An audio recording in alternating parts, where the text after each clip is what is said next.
Karthik Revathi serial ஜனவரி 25 இன்னைக்கான எபிசோடில் என்ன நடந்துச்சுன்னு பார்க்கலாம் வாங்க. வீடியோக்குள்ளே போகிறதுக்கு முன்னாடி இந்த வீடியோ பிடிச்சிருந்தா லைக் பண்ணிவிட்டு பாருங்கள். இந்த சேனலை சப்ஸ்கிரைப் பண்ணிக்கோங்க.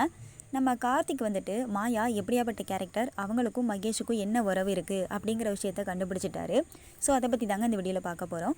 வீடியோ ஸ்கிப் பண்ணாமல் ஃபுல்லாக கேளுங்க. என்ன நடக்குதுன்னா, அந்த மாயா வந்துட்டு நேராக சாமுண்டீஸ்வரி வீட்டுக்கு வராங்க. ஸ்வீட் செஞ்சேன், அதை கொடுத்துட்டு போகலான்னு பார்த்தேன் அப்படின்னு சொல்கிறாங்க. உடனே இப்போ தானே உங்கள் வீட்டுக்கு நாங்கள் வந்தோம் அப்படின்னு கார்த்திக் கேட்குறாங்க. நீங்கள் வரும்பொழுது நான் அதை கொடுக்கறதுக்கு மறந்துட்டேன், அதான் சரி கொடுத்துட்டு எல்லாரையும் பார்த்துட்டு போகலாமேன்னு வந்தேன் அப்படின்னு சொல்லி சமாளிக்கிறாங்க. அப்போ உடனே சரின்னு சொல்லிட்டு ஸ்வீட் வாங்கி எல்லோரும் சாப்பிட்றாங்க. ஆல்பத்தை அந்த இடத்துல வச்சுட்டு எல்லோரும் கிளம்பி போகிறாங்க. ரேவதி மட்டும்தான் அந்த இடத்துல இருக்காங்க. இதுதான் நமக்கு சரியான நேரம். இந்த நேரம் பார்த்து அந்த ஆல்பத்தில் இருக்க நம்ம அந்த பர்பிள் கலர் சாரீ கட்டின ஃபோட்டோவை எடுத்துட வேண்டியதா அப்படின்னு சொல்லிட்டு யோசிக்கிறாங்க. ரேவதி, தாகமாக இருக்குது, கொஞ்சம் தண்ணி எடுத்துகிட்டு வரியாமா அப்படின்னு கேட்குறாங்க. சரிக்கா அப்படின்னு சொல்கிறாங்க. அப்படியே வரும்பொழுது இந்த ஸ்வீட்டை வேறு பாக்ஸில் மாற்றிட்டு இதை வாஷ் பண்ணி கொண்டு வந்துருமா அப்படின்னு சொல்கிறாங்க. சரி அப்படின்னு சொல்லிட்டு அந்த ஸ்வீட் பாக்ஸையும் எடுத்துகிட்டு போகிறாங்க. போயிட்டு அவங்க போனதுக்கு பிறகு மாயா என்ன செய்கிறாங்கன்னா, அதில் இருக்க அவங்க பர்பிள் கலர் சாரீ கட்டின அந்த ஃபோட்டோஸை மட்டும் எடுத்துடுறாங்க. எடுத்த மாயா நேராக அதை எடுத்துகிட்டு வெளியில் போகிறாங்க. வெளியில் போயிட்டு இதை இங்கே வச்சோன்னா ரேவதி பார்த்துருவா, இதை இப்போ என்ன பண்ணலாம் அப்படின்னு யோசிச்சுட்ருக்காங்க.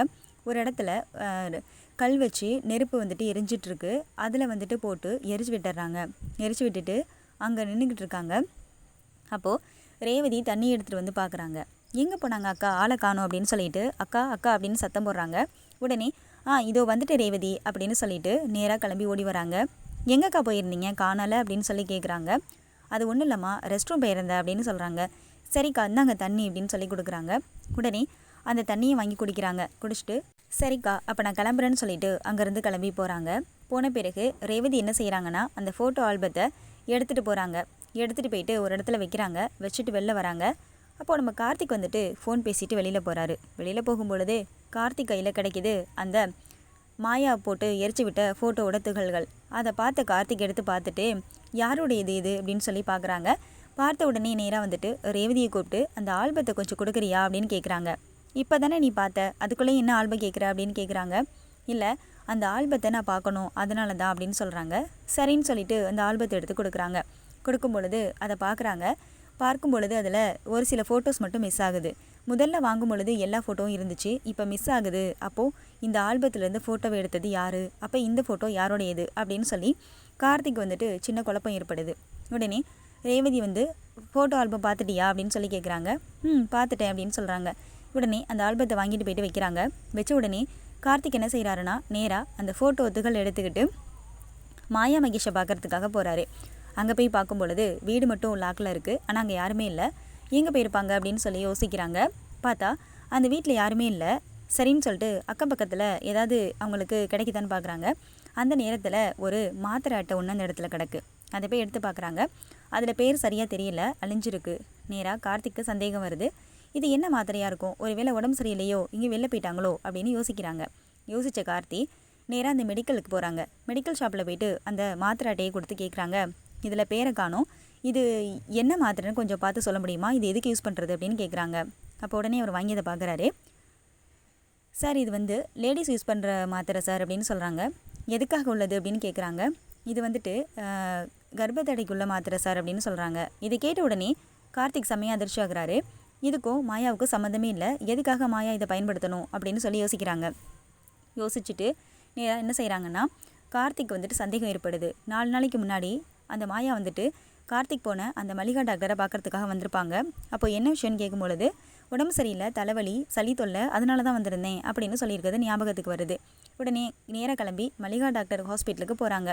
அப்போது உடனே மல்லிகா டாக்டருக்கு தான் கண்ணு தெரியாமல் இருக்காங்க இல்லையா, அதனால் அங்கே போயிட்டு ரிசப்ஷனில் கேட்குறாங்க. ஒரு 4 நாளைக்கு முன்னாடி மாயாங்கிற ஒரு பேஷண்ட் இங்கே வந்தாங்க, அவங்க தலைவலின்னு சொன்னாங்க, நிஜமாகவே அவங்களுக்கு தலைவலியா அப்படின்னு கார்த்தி வந்துட்டு கேட்குறாரு. சார் நீங்கள் யார் ஃபஸ்ட்டு, நாங்கள் பேஷண்ட்டோடைய டீட்டெயில்ஸ் எல்லாம் யாருக்கு முன்ன பின்ன தெரியாதவங்க கிட்ட கொடுக்க மாட்டோம் அப்படின்னு சொல்லி கேட்குறாங்க. அப்போ உடனே மல்லிகா டாக்டரோட க்ளோஸ் ஃப்ரெண்ட் சாமுண்டீஸ்வரி இருக்காங்க இல்லையா, அவங்க வீட்டிலேருந்து தான் நான் வரேன், நான் அவங்க வீட்டு டிரைவர் தான் அப்படின்னு சொல்கிறாங்க. ஓ அப்படியா சார், நீங்கள் முன்னாடி சொல்லியிருக்கலாம்ல, மேடத்தோட க்ளோஸ் ஃப்ரெண்டு வீட்டிலேருந்து தான் வரீங்களா, சரி ஓகே சார், நான் சொல்கிறேன், என்ன பேர் சொன்னீங்க அப்படின்னு கேட்குறாங்க. மாயா அப்படின்னு சொல்கிறாங்க. உடனே அதை எடுத்து பார்க்குறாங்க.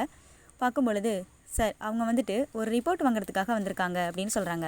என்ன ரிப்போர்ட்டுன்னு சொல்ல முடியுமான்னு கேட்குறாங்க. அதையும் செக் பண்ணி சொல்கிறேன் சார்ன்னு சொல்லிட்டு செக் பண்ணுறாங்க.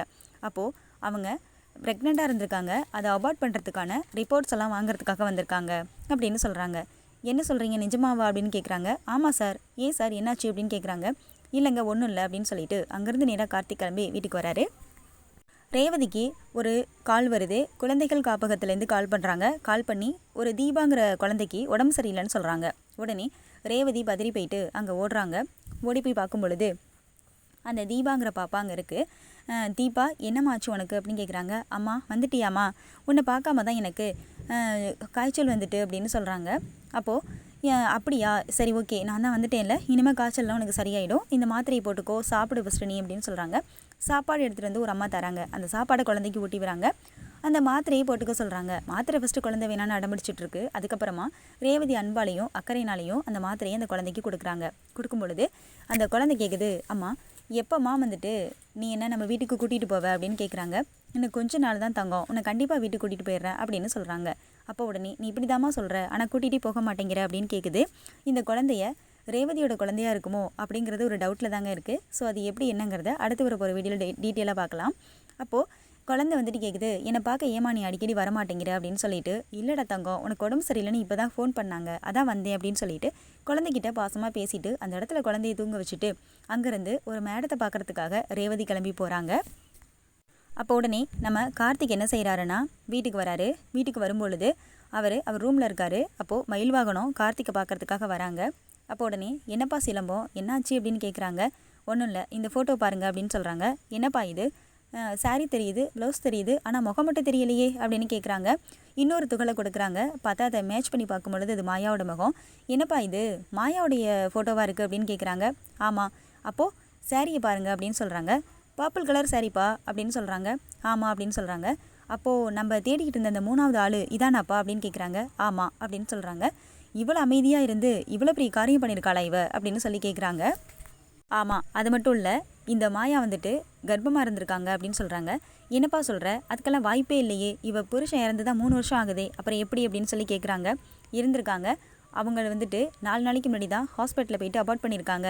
எந்த டாக்டர் கிட்ட தெரியுமா ட்ரீட்மெண்ட் பார்த்துருக்காங்க? எந்த டாக்டர்ப்பா? மல்லிகா டாக்டர் அப்படின்னு சொல்கிறாங்க.